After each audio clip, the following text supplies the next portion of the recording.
when you're used to controlling what your body can do and pushing yourself to a breaking point and then coming back and pushing yourself to a new breaking point and achieving those small goals and knowing that if I work really hard, I can reach this thing, I can make my body do what I'm training it to do. And then you contract something like this that takes over your body and drains you of all of your energy and your strength. It's depressing because there's nothing. I felt like my life was no longer my life. I was completely at the mercy of RSV. I wanted it to stop. And I didn't know what an end date looked like for that. So I couldn't control that. And when we're used to controlling what our bodies do, it's very hard to have our body control what we can do. So for me, it was just as mentally debilitating as it was physically.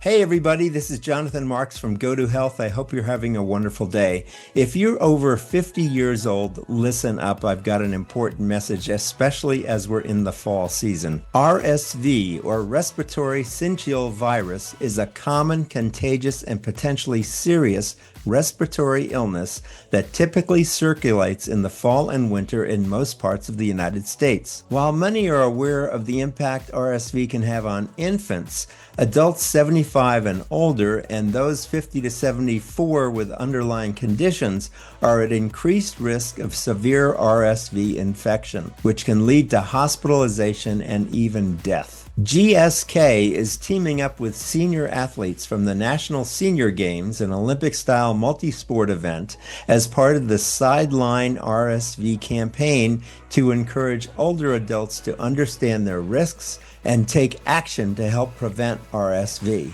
These athletes each have a personal connection to RSV and have joined the campaign to tell their stories in a television special hosted by Angela Bassett called Redefining Aging with Senior Adults, airing nationwide this fall. Senior Games athlete Carole Stanford experienced the impact of becoming sick with RSV. She's a talented track and field athlete who won silver at the Games, and she will talk with us about how RSV disrupted her active lifestyle and how it served as a wake-up call to getting ahead of illnesses like RSV. Before we get to our guests, if you're enjoying our show and if you'd like to see it continue, please give us a 5-star review or a thumbs up on Apple, on Spotify, or YouTube, or wherever you're listening to us. It really helps us bring this information to more people just like you. Thanks in advance. So welcome to the show, Dr. Leonard Friedland and Carole Stanford. How are you both today? I am doing great. Good. Doing great. Glad to be with you. Good. So Carole, you've had a personal experience with RSV. You're an athlete. Can you share how it affected your health and why you're now so passionate about raising awareness? Absolutely. I experienced RSV at 55 years old. At the time, I didn't understand or know that I could be at risk at that age. I have asthma and an underlying health condition, which placed me more at risk. At the time, I thought it was just babies. So when I actually became ill, I thought I had the flu or that I was sick, but it didn't get better. And because it didn't get better, I went and saw my physician. And at that time, it's when we determined that I had RSV. It took about 8 weeks before I could get out of my bed, before I could walk around my house. Training was completely out of the question. I had difficulty with eating. I had difficulty with drinking. I had difficulty with breathing. It was very debilitating. And as an athlete, it took its toll on not just my physical body, but also my muscle strength and all of those things. So that's one of the reasons that I want to share my story. One, I wasn't even aware that I could actually be considered a person that could contract something like this as an adult. The other thing is, I felt so terrible and it took so much time away that I won't get back, that I want to make sure that if I don't inspire or help one person, I just want to be able to inspire one person to take charge of their health and know that this is something that when speaking with their doctor, they can decide a course for them that can help prevent severe RSV. Yeah, Carole, can you speak a little bit more about what this did for you emotionally? I mean, to be able to be so debilitated, yes. And you're an athlete, you're used to being active. Right. What did it do to you emotionally? I'm so glad you asked that question because I think people don't think about that often. I was in a state of depression. It really when you're used to controlling what your body can do and pushing yourself to a breaking point and then coming back and pushing yourself to a new breaking point and achieving those small goals and knowing that if I work really hard, I can reach this thing, I can make my body do what I'm training it to do. And then you contract something like this that takes over your body and drains you of all of your energy and your strength. It's depressing because there's nothing. I felt like my life was no longer my life. I was completely at the mercy of RSV. And so I was down. Like, I didn't want lights on. Part of having this illness is, for me, I already lost some of my appetite, but also emotionally, I didn't want to eat. I just wanted it to go away. I wanted it to stop. And I didn't know what an end date looked like for that. So I couldn't control that. And when what we're used to controlling what our bodies do, it's very hard to have our body control what we can do. So for me, it was mentally, just as mentally debilitating as it was physically. Good. Thank you so much for sharing that. I'm so glad you did. We'll come back to you with more questions. I'd like to ask Dr. Friedland, so why is RSV so dangerous, especially for older adults? I mean, just as Carole was saying, we've heard about it with infants, young children, but tell us about the dangers in older adults and people with health conditions. Yeah. So this virus, RSV, the respiratory syncytial virus, it's common and it's very contagious. And it infects our lungs and our breathing passages. And so while it can start out at what we'd think is just a common cold, or maybe you think you have the flu, there's no treatment for this. There's no medication that treats it. There's no medication that cures it. It's all supportive care. And that's why it can be dangerous, because there's no way to treat it. It's just supportive care. Carole's story is typical of this disease in older adults, where you're just sidelined, to use that tagline, but you're just taken off of your game. And we've all had these type of illnesses, and we know, like, it's just so disruptive. You don't know when you're going to get better. You don't realize what it feels like to be healthy until you get sick. But unfortunately, for a number of adults, 177,000 adults each year over 65 are hospitalized due to this infection, because they're struggling for air. Their oxygen levels are low. They develop a pneumonia. And unfortunately, a large portion of them end up in the ICU, and 14,000 adults each year die due to RSV. So it can be quite serious. And Carole's story is fairly typical. What are the risk factors? The most common risk factor is advancing age. As we get older, our immune systems weaken, placing us at increased risk for infectious diseases that can be quite debilitating, and RSV is one of them. So because of advancing age and weakened immune systems, the recommendation is that all adults 75 and older should be vaccinated to protect against RSV. But then there are adults 50 to 74 who also can get quite sick. And the data show that it's predominantly in adults with underlying medical conditions that place them at increased risk. Carole talked about her infection. She has, among other things, asthma, and that's one of the risk factors. So, yeah. So the risk factors in people 50 to 74 that place people at increased risk for severe RSV include asthma, chronic obstructive pulmonary disease, or COPD, heart disease, complicated diabetes, and weakened immune systems. And I'm sure many of the people listening can identify with those conditions. It's a large portion of our adult population who has those underlying conditions. And so in those situations, those people also 50 to 74 are recommended to receive RSV vaccination.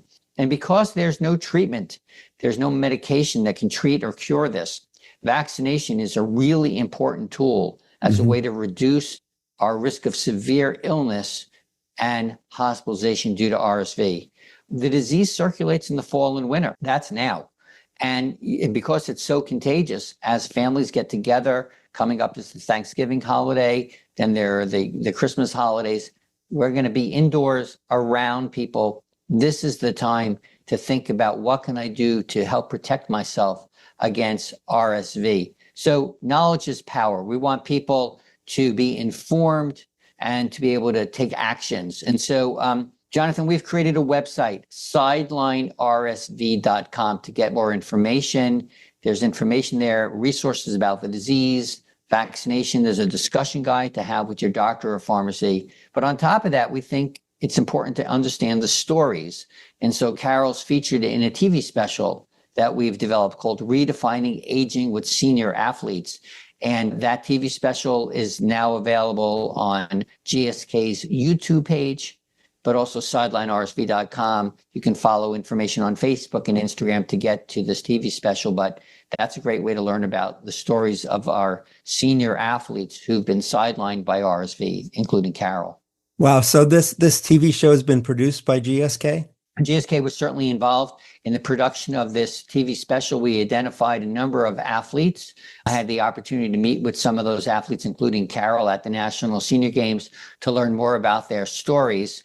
And it's very powerful to tell patient stories. And so we're really honored that Carole is one of our featured senior athletes in the TV special, Redefining Aging with Senior Athletes. Good. So again, folks, you can go to sidelinersv.com. Carole, what's your sport, and have you been able to get back to your sport? Great question, Jonathan.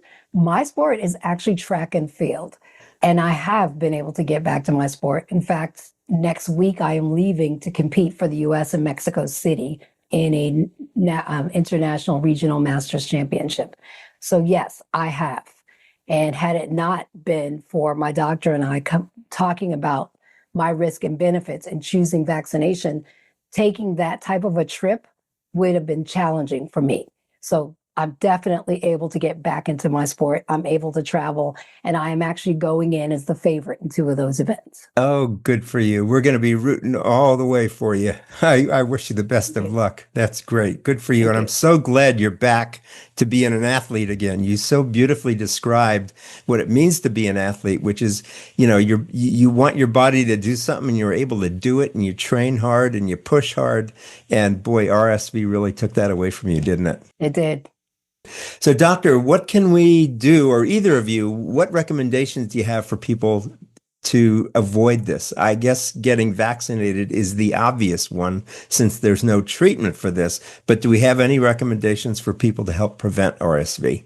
Oh, absolutely. I mean, there are many things that we do just for overall general good health: exercise, good nutrition, staying away from people who are sick. And if you yourself are sick, to not expose yourself to other people.